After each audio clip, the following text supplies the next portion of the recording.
نون كفاجر هسه ها ما جاي أخذ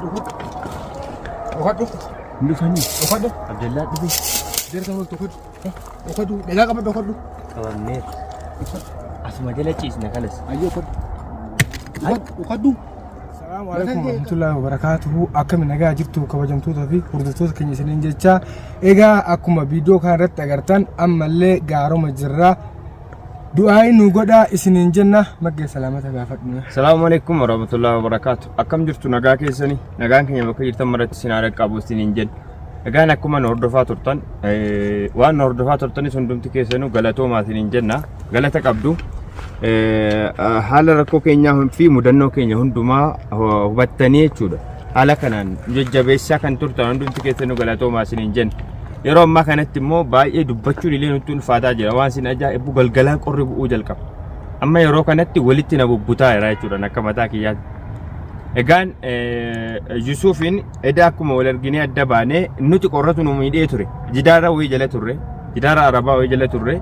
Jidaara sana jalatti qorri nutti bu'ee nu caccabsee waan ofirratti illee uffannuudhaaf dhabnee kootii kana lama taanee fa'aa uffataa turre jechuudha.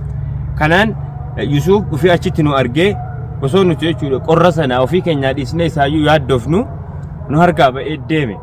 Inshaallah waa maraafiyyuu Yusuf homo hundaafuu aarii hamaadhaan qabamee ture. Mudannoo isaa maal akka ta'e garuu nutti ibsine. Haa ta'u malee immoo turre yoo dhageenyu sheeka qoricha bishaanitti qara'anii isaa kennan sanatu qabamanii kan jedhu oduun irra nu dhaqqabe. Yusuf kanaaf haaraa ture. Bishaan immoo ijoollee fuudhee manaa yoo ba'u bishaan fudhatee ba'ee jechuudha leandii tokko. Bishaan sana xumure of harkaa. Bishaan sana fixeet ijoollee bakka biraa kaa'ee bishaan sana fudhachuudhaaf yoo deebi'u sheekni qabamaniiru jedhan. Namni bishaan isaaf kennu sun jechuudha. Duraanis nuti isaan hin beeknu isatu deemee nuuf fida ture. Amma nuti bishaan sanas hin arganne.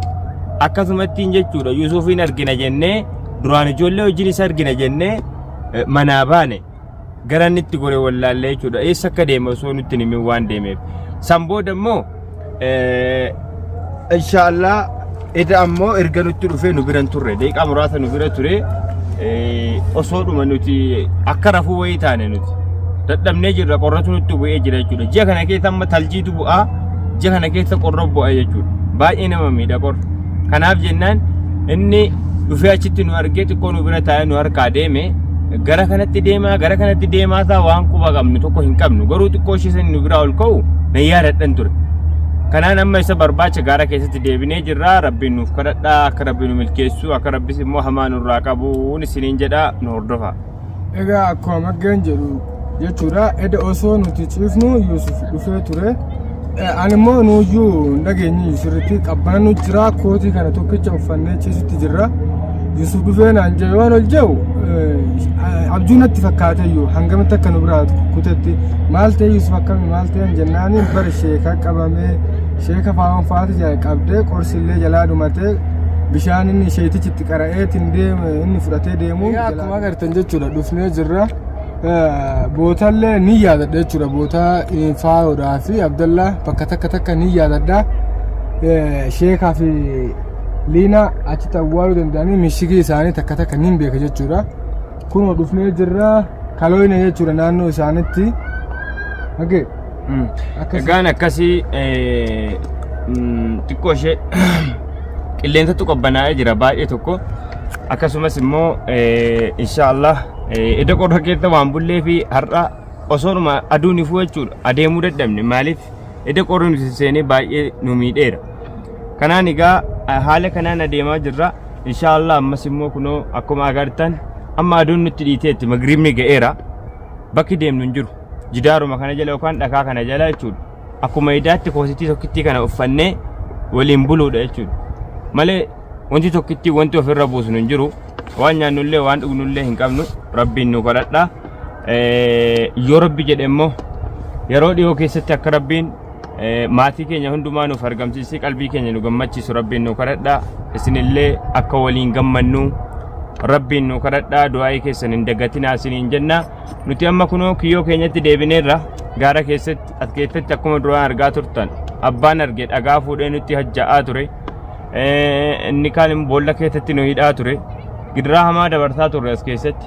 amma immoo kunoo bakka keenyatti deebineerra dirqamneerra kophaa jiraachuu hin dandeenyu warra akka obbolaatti ilaallu warra akka abbaatti bakka abbaa bakka obboleessaatti ilaallu warra bakka haadhaa fi bakka obboleettiitti ilaallu of biraa dhabnee jiraachuu hin dandeenyu jennee haala kanaan kunoo anii fi Suleemaan waliin ol deebinee jirra.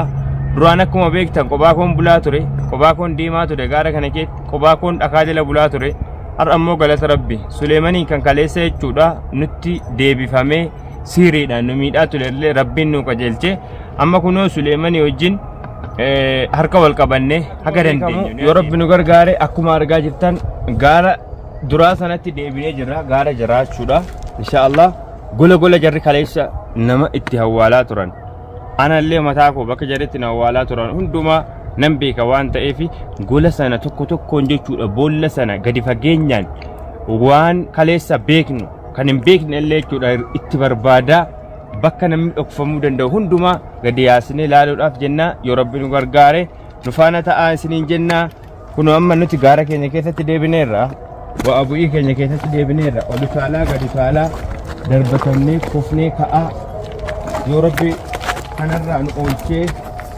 lubbuu keenya lafarratti hambise inshaallah gaafa tokko ijoollee keenyaan walitti deebinee ni jiraanna inni abdii qabna.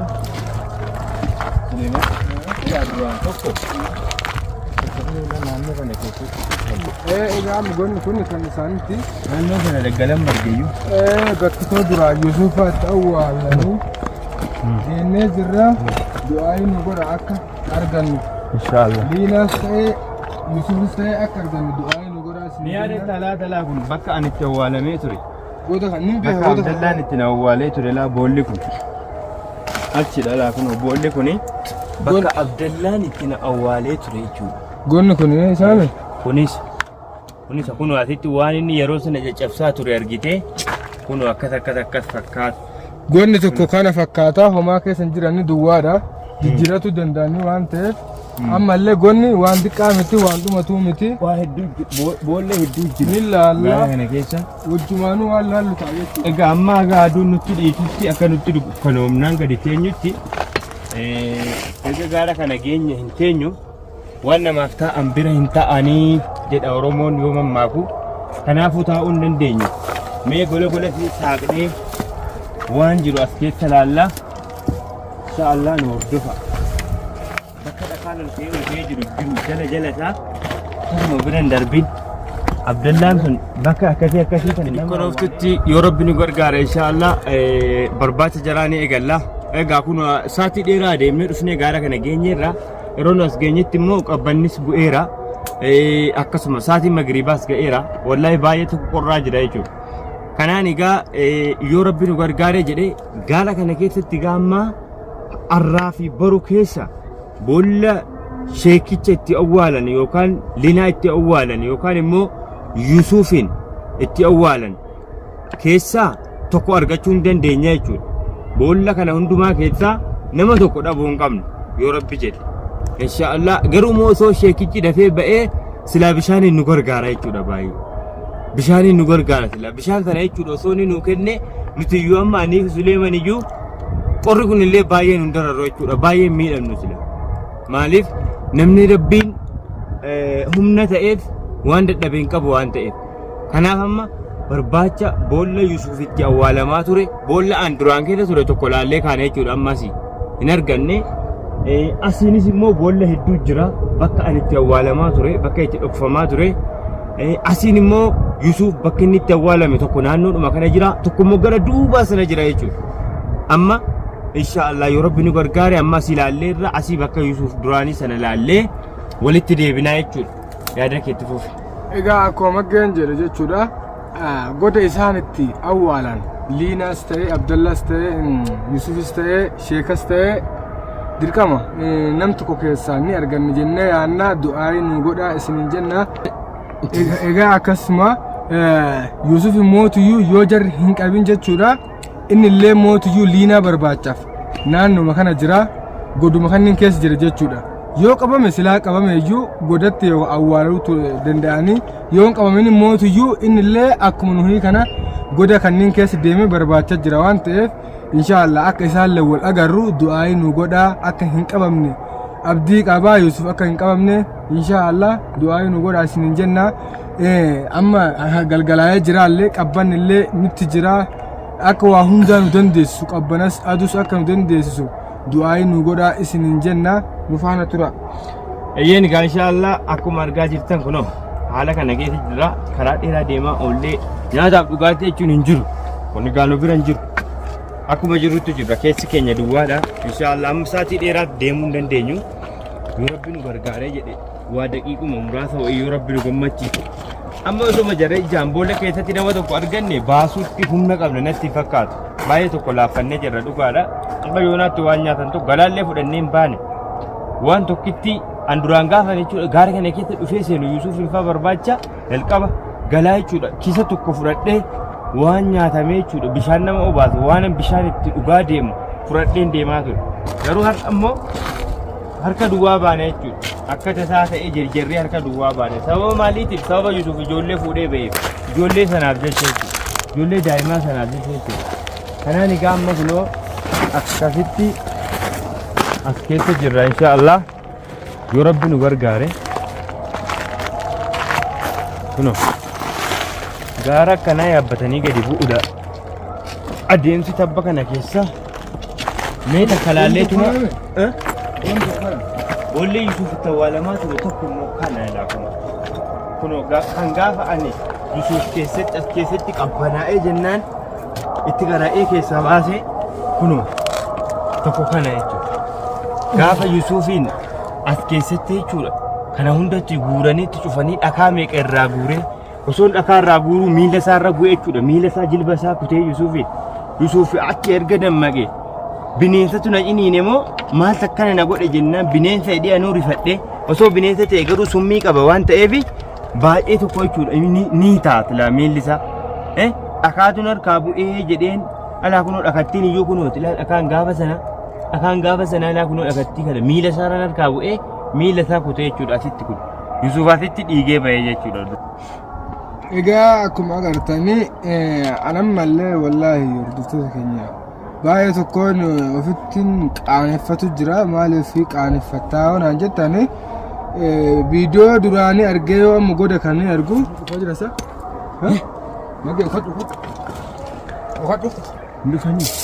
Abdallaa dhufe deerta wal uffadhu dheeraa qabadhu uffadhu qabamneer asuma jala ciisna kanas ayyoo uffadhu mataa kee qabi asuma jala ciisna kanas ayyee asiki kootii koffannee asuma rafna qoy rafnuti maa rafnaanti uffadhu mataa kee qaqqabi waraana faa'oof aati kun amma hin beekaan osoo dadhabnee jirruun qabu amma deddeemuun hin taatu inshaallah nun qaban jedhe mataa kee qabadhu uffadhuuti dhagaa harka lamaan qabadhu kan nu bira ga'e mataa dha'i dhagaa fudhadhu gajjadi asuma jala ciisna kanas ayyee asiki kootii koffannee asuma rafna qoy rafnuti maa rafnaanti uffadhu mataa kee qaqqabi waraana faa'oof aati kun amma hin beekaan osoo dadhabnee jirruun qabu amma deddeemuun hin taatu inshaallah nun qaban jedhe mataa kee qabadhu uffadhuuti dhagaa harka lamaan qabadhu kan nu bira ga'e mataa dha'i dhagaa fudhadhu gajjadi